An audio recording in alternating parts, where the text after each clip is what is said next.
What's going on, guys? I'm CFB Kings, and welcome back to another episode of the CFBKings Show. Really appreciate you tuning in today. Week 3 was a ton of fun. We're already basically through a quarter of the season already, which is wild.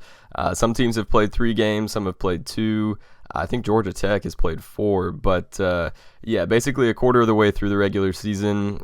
Week 3 had some great games, some very interesting games. Some close ones that a lot of people, not all people, but a lot of people thought had no chance of being close, and we'll be breaking down everything today. To start today's episode, I wanted to talk about chalk real quick, and not the kind that you ride on the sidewalk with, but the kind where basically every higher ranked or favored team seems to win. And unfortunately, other than our sweet, sweet darling Northern Illinois, much like 2023, this season has been a lot of chalk. So we've had so many close games where it looks like a major team is about to be beaten, and then they somehow find a way out again. Or games where it seems like an underdog might have a chance, at the beginning of the game or going into the game, and then they end up getting blown out. Some of the games that I'm talking about throughout the first 3 weeks of the season are Oregon. They had back-to-back close calls with Idaho and Boise State, but managed to find a way out of both. That was a team who came into the season with Big Ten title aspirations and who many people picked to go to the national championship game. USF trailed Alabama by 5 points with 6 minutes left. That was a 1-point game going into the fourth quarter, and they ended up losing by 26. Tulane led the entire game over Big 12 contender Kansas State in week 2, and they ended up losing on a scoop and score late in that game. Arkansas led number 16 Oklahoma State for almost the entire game in week 2 as well, and they lost in double overtime. Bowling Green led Penn State at halftime and deep into the third quarter as well, and that was a top 10 Penn State team. And then the Falcons threw 2 interceptions late to lose by 7. Georgia, number 1 Georgia, scored 13 points in Lexington, Kentucky, and the Wildcats came up 1 point short and basically conceded that game with a punt with 3 minutes left. I will touch on that in a minute. South Carolina had a 17-0 lead over number 16 LSU and loses late, a game riddled with some officiating controversies, and Boston College led number 6 Missouri by 11 early in that game, and then stalled out in the second half to lose by 6. And like I said, we do have America's team, Northern Illinois, but they have the lone major upset. But with all that being said, the season has still been pretty fun, and it seems like we could get a dam break type week at some point where a lot of these upsets that are close to happening actually start to happen. All right, back to week 3. Let's get right into Georgia at Kentucky. The number 1 Dogs, who have since dropped to number 2 behind Texas, defeated the Wildcats 13-12. This was a score that surprised a lot of people, but if you listen to the Week 3 preview episode last Thursday, that score isn't shocking at all. Here's a clip where I mentioned keeping an eye on Georgia-Kentucky and why it had potential to be a close one. A couple other keep your eye on type games. Number 1 Georgia goes on the road to Kentucky, and I know that doesn't sound like much given where both teams are. Kentucky was just beaten by 25 by South Carolina, and Georgia looks really solid. However, Georgia looked really solid, and Kentucky was very average back in 2020 and 2022 as well. I pointed this out in my CFP predictions episode a couple weeks ago, but Georgia's season low point total in 2020 was on the road at Kentucky, and Georgia's season low point total in 2022 was on the road at Kentucky. They beat the Wildcats 14-3 in 2020 and 16-6 in 2022. And neither of those Kentucky teams were anything special, and the Dogs went 15-0 and won the national title in 2022, so it hasn't seemed to matter what kind of caliber of team Kentucky is versus the kind of caliber of team that we know Georgia is. They just have not scored much there lately. And for Kentucky, getting your doors blown off as double-digit favorites at home might give them a little bit of a different attitude this week. I mentioned it back at the beginning of August. I mentioned it on Instagram when I put out my college football playoff predictions. I mentioned it in the Week 3 preview like you just heard, and the writing was really on the wall there. For whatever reason, Georgia doesn't score in Lexington, and the Wildcats had just been embarrassed at home and probably felt like they had something to prove. It was Georgia's first true road game. It was Georgia's first SEC game, and I sat there watching that game and the score of it, and I was like, yep, pretty much what I thought. And every week I put out my top 25 late on Saturday night on Twitter and still had Georgia number 1 in this week's edition. And everyone was replying, freaking out about the Dogs, and I was like, This is just sort of what they do. They almost lost on the road at Missouri in 2021. They won the national title. They scored 16 points in Lexington in 2022. They went 15-0 and won the national title. So I really didn't take away much from that game.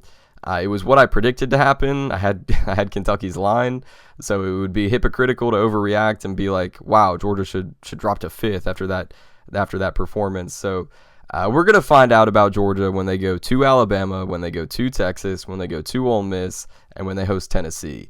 And right now, I'm not really that worried about how they looked on Saturday night because we've seen this exact same thing before. Now, for Kentucky, this was an important game for the rest of their season, even though it ended in a loss. After getting dominated by South Carolina, they went into this game as a 21-point underdog.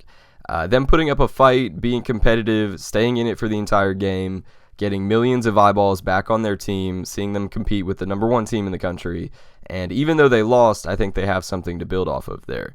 As for Mark Stoops, or whoever advised the decision to punt on 4th down at midfield with 3 minutes left, down by a point against the number one team in college football, that was absolutely awful. That straight up felt like a concession.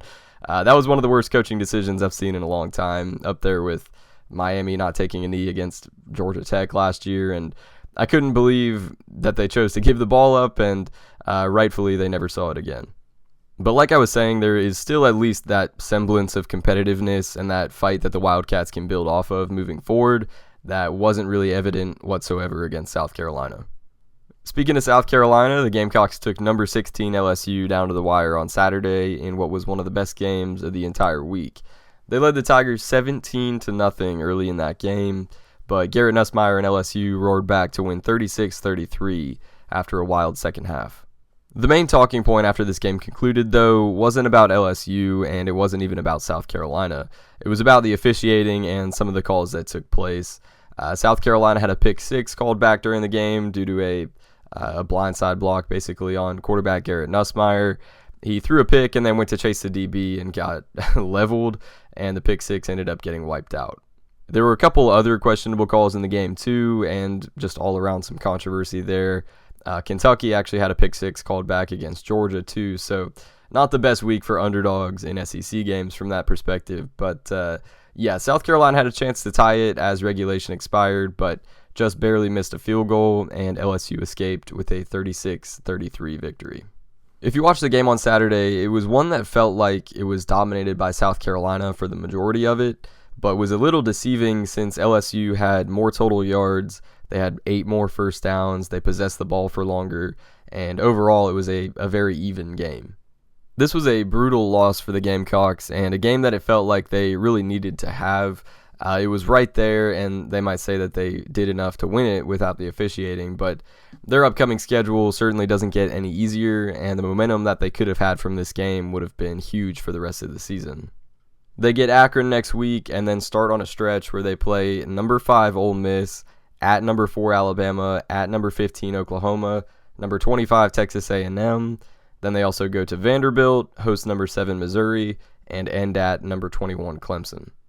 So that's a very, very difficult remaining schedule, and we'll see how they're able to bounce back from this heartbreaking loss and if they're able to navigate through the rest of the season and potentially pull off a couple upsets. Moving from Columbia, South Carolina to Columbia, Missouri, number 24 Boston College went to number 6 Missouri and played a phenomenal game that the Tigers ended up winning 27-21. But this was a very, very winnable game for BC. The Eagles were a 16-point underdog, and not many people gave them a chance in this game. I did, if you watched last week's preview episode, but this game did not go in the way that I thought it would if BC was going to keep it competitive. The way that I thought the Eagles were going to stay in this game was through running the ball, racking up time of possession, and keeping it away from Brady Cook and Luther Burden. And that is the exact opposite of how this game went. Literally the exact opposite, and they were still a play away from being able to win it. Missouri had more first downs, they had more total yards, they had the ball for longer, they had it for 36 minutes compared to just 24 for BC, so I thought that would be exactly flipped. I thought BC would need to have it for about 12 or 13 more minutes to keep this close, but BC also had 200 more passing yards than they did rushing yards. BC was -2 in the turnover margin. Castellanos threw 2 critically bad interceptions. that both led to Missouri scoring drives. The Tigers had 10 of their 27 points come off those drives following the turnovers. So the biggest takeaway from this game is that Boston College didn't even really play well at all and still could have won this game. The point spread obviously influenced a lot of the perception around it, but I think most people had this idea of Boston College as them not really being that great. Okay, they beat Florida State, but we all see what FSU is now. They beat their FCS team badly, but who knows with such a talent disparity. But now I think BC has proved themselves to be a pretty formidable opponent against a top 10 team on the road. They dropped out of the AP Top 25 as expected. They were 24th and lost, so understandable. But I think Bill O'Brien has a really good group up there in Chestnut Hill, and with the remaining schedule that they have, especially over the next couple weeks, I think the Eagles will work their way back into the top 25 and be a legitimate contender for the ACC this year. Pitt beat West Virginia 38-34 in an electric edition of the Backyard Brawl. The Panthers trailed by 10 points, and the Mountaineers had a 98.4% chance to win with 3.5 minutes left in the game, but Eli Holstein led Pitt to 2 touchdown drives in the last couple minutes to secure a 38-34 victory. The Pitt Panthers, after going 3-9 last year, are now 3-0. They've already matched their 2023 win total. Eli Holstein has been phenomenal for them at quarterback. He is one of just 3 players who has thrown for over 300 yards and 3 or more passing touchdowns in every game that they've played this season. The other 2 are Cam Ward at Miami and Kyle McCord at Syracuse. I tweeted this on Sunday and posted it on Instagram yesterday, but Holstein has had a very similar start to that of Kenny Pickett at Pitt in 2021. And if you don't remember, 2021 was a season in which Pickett finished as a Heisman finalist and Pitt won the ACC. So something to keep an eye on there. But through the first 3 games of that season in 2021, Kenny Pickett had 939 passing yards and 10 touchdowns. Through the first 3 games of this season, Eli Holstein has 939 passing yards and 9 touchdowns. So very intriguing start to the year in Pittsburgh, and it'll be fun to see how far they can take this early season momentum. Memphis beat Florida State 20-12 in Tallahassee on Saturday, and the Seminoles are 0-3. 0-3 for a program that was 13-0 before the bowl game last year. And I'm not even really sure what to say about this, other than the biggest thing about this game from my perspective isn't even that Florida State lost. It's that they were basically expected to. Heading into this game, they were a slight point spread favorite according to Vegas, probably just due to home field advantage and stuff like that. But I think the vast majority of the country looked at this game and thought, I'll probably take Memphis to win that. And even when I was doing predictions last week, I said at a bare minimum, Memphis covers in a loss, but they probably do end up winning unless DJ and the offense click, which they certainly did not. And DJ was 16 of 30 for 201 yards and an interception. Their leading rusher was Toa Feely, who had 30 yards. And it was exactly the same as what we saw against Georgia Tech and what we saw against Boston College. And moving forward for FSU, I seriously don't know who they're going to beat. They get Cal this week. I'll talk about that in the Week 4 preview on Thursday. But Cal's strength is their defense. So it's not going to get any prettier for the FSU offense or any easier at least. I mean, maybe they can beat SMU, but even that game's on the road in Dallas. Clemson, not seeing it. At Duke, maybe. Duke struggled with UConn and Northwestern, so who knows? Maybe they can steal one there, but I think that's like a Friday night game in Durham, so they'll probably have to go into a pretty hostile environment. Duke is 3-0 despite those close games. At Miami, no way. North Carolina at Notre Dame, probably not after what we saw from the Irish this past week. Charleston Southern, probably. And then Florida, I would say a toss-up. Maybe Florida State has the edge because it's in Tallahassee. But it's ridiculous to say after what they did last year and what they came into the season hoping to accomplish. But 1-11 to 3-9 is a very real possibility here and almost feels likely. With how they've played so far, I don't see 4 wins. So, unbelievable start to the season there, and who knows what the rest of the season holds for this Florida State program. For Memphis, winning this game is huge for their chances later on in the year to potentially be in the conversation for the Group of 5 CFP auto bid. They were my preseason pick to represent the G5, and it certainly seems like a possibility through 3 weeks. So they were the first team out in the AP Top 25. They were the first team in that receiving votes section. So they're technically ranked number 26 right now, which is the second highest among Group of 5 teams behind number 23 Northern Illinois. And right behind Memphis at number 27 is Boise State. So number 23, number 26, and number 27, a very interesting race so far in the Group of 5. Florida lost again too. They were defeated 33-20 by Texas A&M, and things are spiraling in Tallahassee and Gainesville right now. ESPN put out a report on Sunday that says Florida's boosters have allegedly funded the $26 million needed to fire head coach Billy Napier and pay his buyout.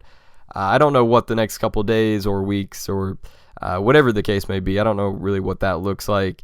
I doubt that they fire Napier this early into the season. I feel like he's got a little bit more time, but I definitely don't know for sure. So, I'm really not sure what they're going to do with Napier. As of now, it seems unlikely, though, that he makes it through the entire season and that he gets a 4th season in Gainesville. But who knows? Going back to the game, though, Florida alternated quarterbacks on every drive, and they really can't do that. Napier, if he remains as coach, needs to pick one quarterback. Graham Mertz or DJ Lagway. I think Mertz is the better option there just based on what I saw from both of them against the same defense on Saturday with just how inexperienced Lagway is. Lagway looked great against Samford. I think Mertz would have done the same thing. But, Lagway is obviously the future in Gainesville. But for now, they really need to commit to one of them, probably Mertz, and just let him be the guy. It felt like in that game, every time Florida got any semblance of momentum, anytime that they did anything productive on offense, they brought in the other QB, and it kind of just fell apart on the next drive. It just felt like a very inconsistent game. Florida also got kind of unlucky with Texas A&M's quarterback situation. Their starter, Connor Wegman, didn't play, and to be completely honest, I think their backup, Marcel Reed, is significantly better. He accounted for 261 total yards and 3 touchdowns. He was very similar in play style to what the Gators had to face in Cam Ward for Miami. Reed kept getting out of the pocket, finding guys downfield, earning first downs with his legs, and if Wegman was in that game, I think Florida would have had a lot better chance to win it. It'll be interesting to see what the Aggies are able to do moving forward. They got back into the AP Top 25, barely at number 25. Mike Elko earned his first Power 4 win and first SEC win with the Aggies, and they have Bowling Green and Arkansas coming up over the next couple weeks. On Friday night, number 14 Kansas State just absolutely crushed number 20 Arizona 31-7. This game was competitive for the first half and really got out of hand in the third quarter. McMillan was solid for Arizona. He had 11 receptions for 138 yards, but outside of him, it looked very, very grim. Fafita was just 26 of 42 for 268 and an interception. Avery Johnson finally put up some decent numbers for K-State. He was 14 of 23 for 156 yards and 2 touchdowns, and then had 110 yards rushing as well. And Arizona hasn't looked really at all like they did down the stretch last season, and defensively didn't have much of an answer for Johnson and K-State. The good news for Arizona is that this game didn't count towards the Big 12 standings, so both teams are still 0-0 in Big 12 play. But for Arizona, unless they get things turned around in a big way, I don't see them competing for the Big 12 title. They gave up 39 to New Mexico in week 1. They struggled with their FCS opponent last week, and then or 2 weeks ago technically, and then got blown out by K-State. So that team looks like a shell of what it did last year, and losing Jed Fish as head coach and some of those other guys has appeared to have taken a significant toll on them. After that close call with Tulane in week 2, Kansas State really bounced back in a big way here, kind of reasserted themselves as one of the contenders in the Big 12, and certainly looks like a threat moving forward. Number 4 Alabama smoked Wisconsin 42-10 on Saturday, and they've seemed to bounce back pretty well from those slow 3.5 quarters against USF in week 2. Jalen Milroe was phenomenal. He put up 196 yards passing, 3 touchdowns, and then had 75 yards rushing and 2 touchdowns as well. A 5-touchdown day for the Bama QB. and that Georgia at Alabama showdown in a couple weeks is starting to look more like the clash that most were expecting coming into the season. As for Wisconsin, they lost starting quarterback Tyler Van Dyke for the season in this game. He transferred from Miami to Wisconsin this past offseason, and with him in there, with him out, the offense looked pretty much the same. They really hadn't done a whole lot this season, and certainly didn't against Alabama. I mentioned it in the Week 3 preview, but they scored 27 on their FCS team and 28 on Western Michigan. 2 14-point wins, which is good, but they didn't exactly impress in either of those games against inferior competition, and then got run out of their own stadium when a top 5 team came to town. So a lot of work to do up there in Madison. Notre Dame absolutely annihilated Purdue 66-7, and this was one of the more shocking scores of the week, in my opinion.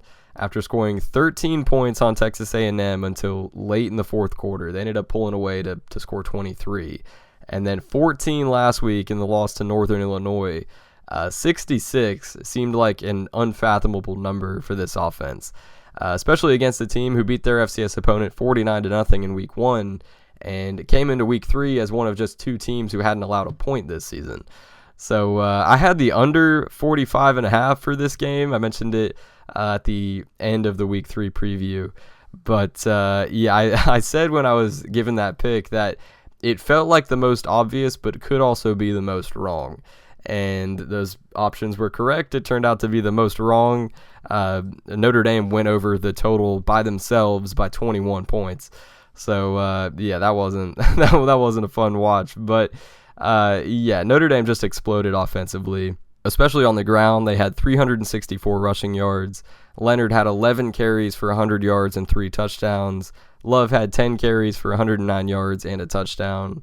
Jadarian Price had 8 carries for 86 yards and a touchdown, and all around just a dominant bounce-back performance from the Irish.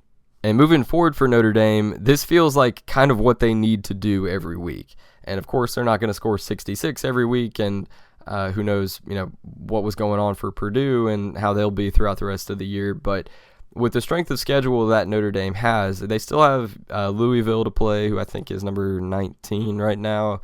They still have USC to play, who is currently number 11, but they play them in 8 weeks at the end of the regular season. So they've got a couple decent games there, but for the rest of their opponents, they really kind of need to have that wow factor. They really need to have some blowouts, I think, to kind of improve their college football playoff resume. And the main thing is that they need Northern Illinois to kind of win out and be that Group of 5 representative in the CFP. So that doesn't look like, quite a bad loss. But, interesting performance there from the Irish. They bounced back in a big way, and it will be interesting to watch them moving forward.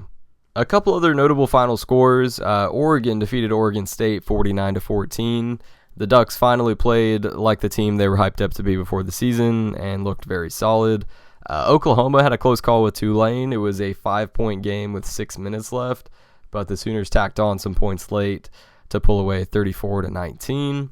Washington State beat Washington 24-19 for the Apple Cup. Very weird to have that played in Week 3, like I talked about in the preview episode, but a major win for the Cougars. They got some revenge on a rival and one who's somewhat responsible for their conference situation right now. Toledo absolutely mauled Mississippi State. The Rockets beat the Bulldogs 41-17 in Starkville. Toledo came into that game as a 10.5-point underdog, then put up 454 total yards, 26 first downs, and they had the ball for 37 minutes of the 60 on the clock.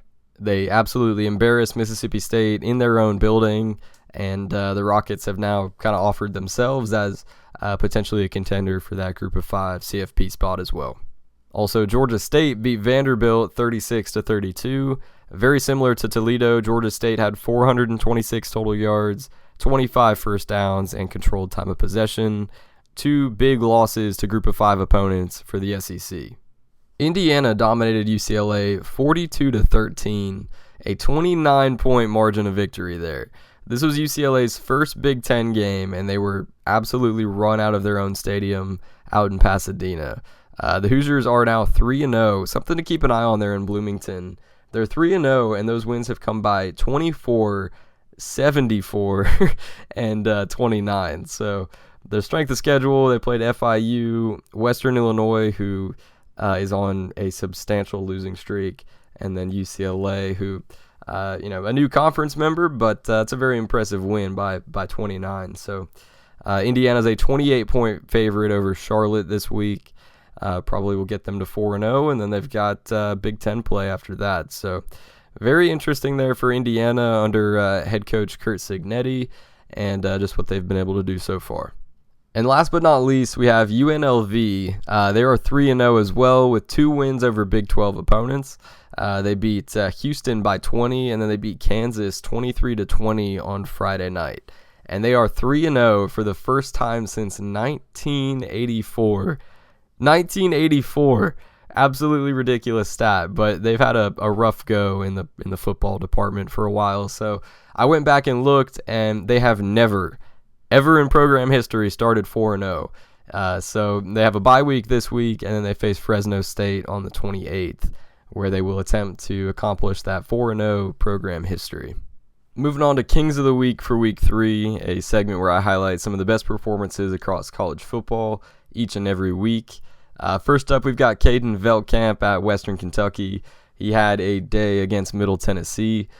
He was 27 of 30 for 398 yards and 5 touchdowns. He had 2 more touchdowns than he had incompletions. 5 touchdowns and 3 incompletions.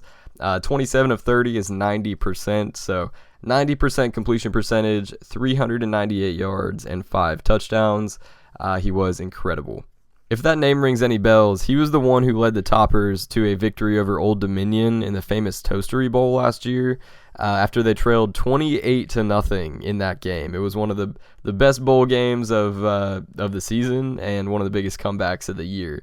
And Veltkamp threw 5 TDs in that game as well. So TJ Finley had been the starter there for the first couple weeks, but they made the change to Veltkamp, and that appears to be the correct decision so far. Baron Morton at Texas Tech had a similar day. After a slow start to the season for the Red Raiders, they absolutely exploded on Saturday against North Texas. Morton was 15 of 19 for 273 yards and 4 touchdowns. He had as many touchdowns as incompletions, 4 and 4. And he's got that offense rolling right now, how I thought it might, after a couple weeks to start the year. But, for those of you that don't know, I picked Texas Tech to win the Big 12 this year, and that looked a little shaky last week. But heading into Big 12 play now, they seem to have kind of clicked a little bit. And if the offense continues to execute like it did on Saturday, I think they've got a decent shot. Arch Manning at Texas had quite the afternoon on Saturday as well. Quinn Ewers unfortunately went out with an injury, and I think he's going to miss one game for the Sooners against UL Monroe. But Manning came in and went 9 of 12 for 223 yards and 4 touchdowns. And then he also had 3 carries for 53 yards and a touchdown, which is a little deceiving because he had a 67-yard touchdown run, but finished the game with only 53 yards because of sacks and being tackled behind the line of scrimmage. Those count against your rushing yards. But 67-yard run, but only finished with 53 rushing yards. 276 total yards and 5 touchdowns coming off the bench, which is absolutely insane. He too had 3 incompletions, 4 passing touchdowns. It's a pretty simple formula to be a king of the week. Have more touchdowns than incompletions. Tucker Gleason at Toledo didn't quite hit that mark. He was close, but still had a phenomenal game in the Rockets' 24-point victory over Mississippi State. Gleason was 23 of 28 for 285 yards and 3 touchdowns, and then had 40 rushing yards as well. 325 total yards, 3 touchdowns, and a massive 41-17 victory on the road over an SEC team. So all 4 Kings of the Week this time were quarterbacks. If you're new to the show, it's not usually like that, but there were some sincerely good performances by QBs that just stood out from the rest. So that about wraps up this episode. Really appreciate you watching all the way to this point. The Week 4 preview episode will be out on Thursday night, so definitely stay tuned for that, where I'll talk about everything we need to know for this weekend.